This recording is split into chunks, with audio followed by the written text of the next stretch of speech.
Chuck Palahniuk's Damned. So, it's kind of a childish book. It's not very, I mean, it's well written, but it's not very believable at all. It's just kind of like a joke, I think. It's supposed to be like kind of an explanation of like somebody in hell. Like if you want to see a really good version of like the way hell is done, read Infernal City and Infernal Angel by Edward Lee. Those were really good. This was kind of similar to that, but it's really kind of childish and like none of it makes any sense. I think he's trying to make like a bigger point about society, which is like Chuck Palahniuk.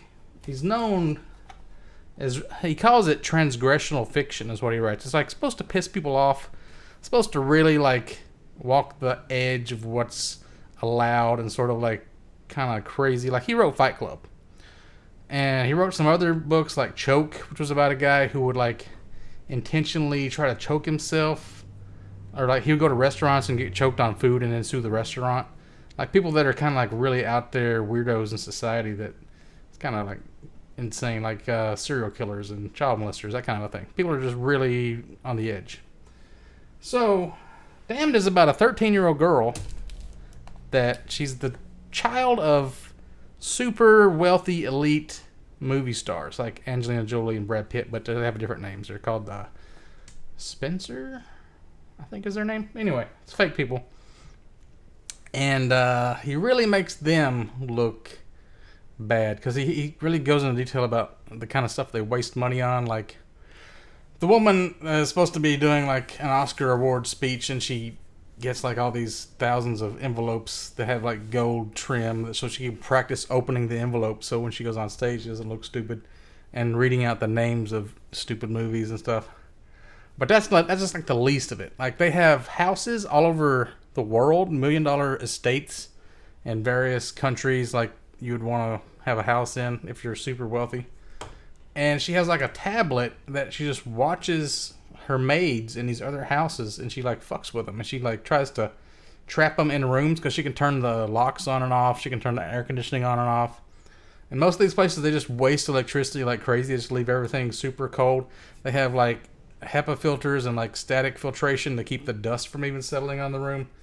And that kind of stuff, it's like believable. It's like you wonder if like rich people are really doing all that kind of shit. Like when I go around to all these places I'm like exploring, and you see like all the fishing holes, really good ponds or fishing holes, they have signs up saying you can't trespass, private property, keep out, and you can't go here because somebody owns it. And like most of the land in America is privately owned. Hardly any of it is like public land that we can all use. And that's where all the good stuff is, and you don't know what the hell happens on these places. Like I found a really interesting, I don't even know if I should name it, but it's like a really like mysterious sounding name of like a house. Somebody named their house something. And I tried Googling it and I couldn't find anything about it. And I was like, wow, this is weird as hell. So you wonder like what happens on private land and privately owned stuff and people that are super wealthy and elite and what they really get up to. Because nobody really knows. But like, that's just her parents. There's a whole bunch of other weird stuff. They named her this weird, stupid name.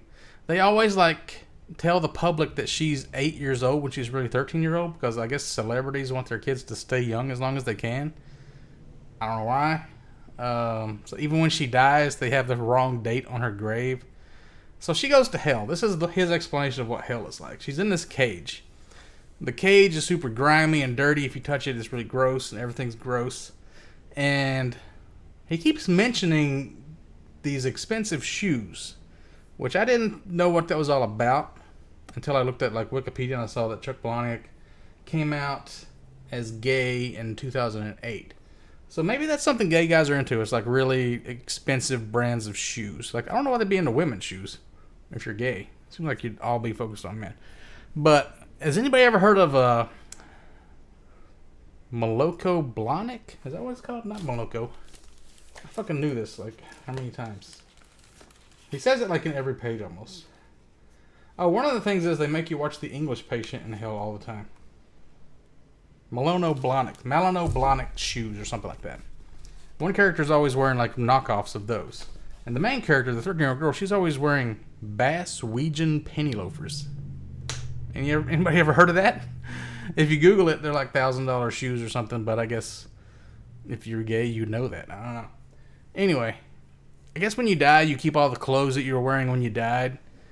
But then there's some things that don't make sense about it too. Like when you're in hell, there's all these characters that are also in cages around her. They're kind of like the Breakfast Club. One guy has like a safety pin in his cheek because he died like back in the Mod Squad days or whatever, like a raver, or not a raver, what do you call it? Punk days. And the one chick, she's like the popular girl, and one guy's like a nerd. And the guy with the safety pin breaks them all out, and they just go wandering around hell.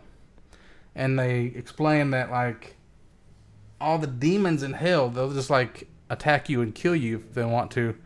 And they're all like based on relegated gods from old past religions that didn't really make it.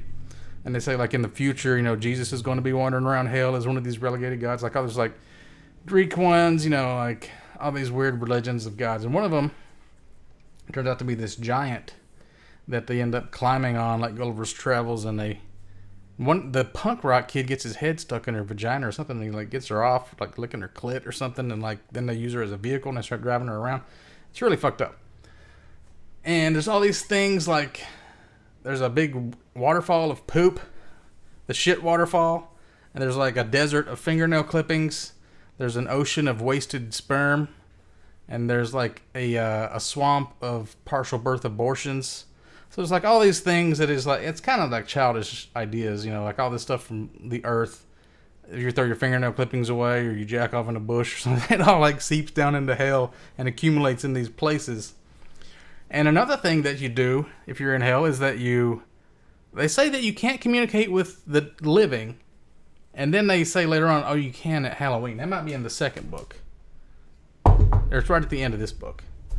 And they can't communicate with the living, but they say you get a job in hell to earn like candy. Candy is currency, like candy bars, candy corn, popcorn balls, all that stuff ends up in hell somehow. They don't explain how any of this stuff gets to hell. And like demons really like candy, so you use candy as currency. And you get a job as a telemarketer. So people that call you when you're just about to eat dinner, hell has this algorithm that looks for people that are about to eat, and then it auto dials their number, and then you give them like a really boring sales pitch on the most boring, mundane shit, and waste as much of their time as you can, and then I guess you get rewarded candy for it or something. That's your job. You have to do it. So, and then he just breaks his own rule, and he says to the girl, the 13-year-old girl, she kind of makes this friend when she's telemarketing, and then she just calls her back on her own. Like she just started communicating with the living, which you said you couldn't do. So she calls her, and she starts convincing people to kill themselves and telling them how great hell is, that all the boring people are in heaven and like all the cool people are in hell. Like they see Charles Darwin when they're walking around with this giant. They see like a lot of famous people and stuff, and it's not a big deal. And she kind of does make sense. Like it would be boring in heaven the way they explain it, I think. But she ends up like, how do I explain this? They don't say how she got this power, but they wanted to like make her believe in herself or something. So they had her, the punk rock guy had her confront Adolf Hitler. And then she goes and fights him, and she like rips his mustache off, like the whole lip and everything. She rips it off. And it becomes like a power totem or something. She starts wearing it around on her belt, like if you took somebody's ear off. I think she did take somebody else's ear off. All these famous people. Where was it? Ivan the Terrible, I think, was one of them.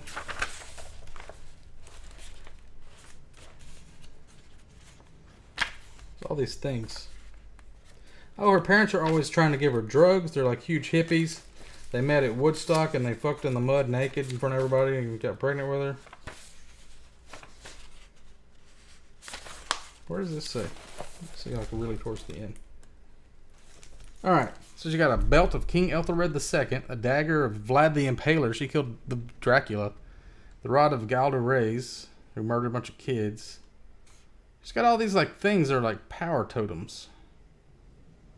And it doesn't really explain how she got this power.